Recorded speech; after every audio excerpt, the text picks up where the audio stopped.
the quarterback, Russell Wilson, finished quarterback 3 last year, had 4,110 yards, 31 touchdowns, 5 interceptions, 75 rushes for 342 yards, 3 touchdowns. Your thoughts around Russell Wilson? Love it. He's a top 5 fantasy quarterback. You can guarantee it when you draft him.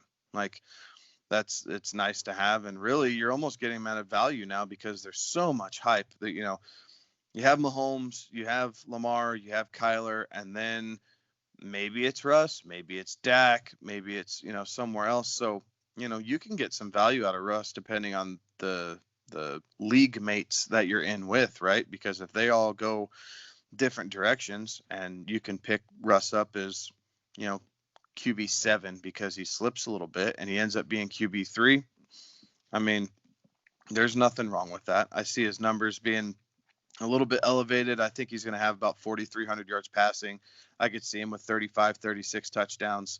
I think the 75 carries from last year is about right. But I do see him with an extra touchdown out of it and maybe, a couple more yards. Maybe gets closer to 400 yards instead of the 300 and some odd. But he's been very consistent over the last 4 or 5 seasons, and I just expect the same thing to continue into 2020. You know exactly what you're going to get. Yes. I mean, Russ is consistent. Like, when you get Russ, you know what you're going to get. You might get some numbers better than what you saw last year, but I mean, you know what you're going to get out of Russell Wilson. You're going to get a top 5 quarterback who could finish, as high as, shoot, he could end up number 1 if the chips fall his way, and there's some injuries at some other places, but he's attractive as a fantasy player because of those rushing, because of that his knack to find the end zone, because of the weapons that he has around him. I don't know what all to say about him other than he's a really good quarterback. And you're gonna, if you got a chance to get him on your team at the right spot, get him on your team.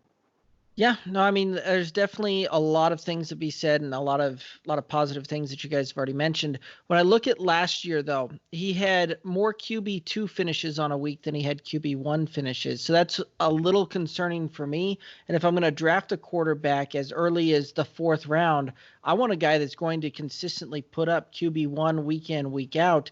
A guy like, Patrick Mahomes, Lamar Jackson type.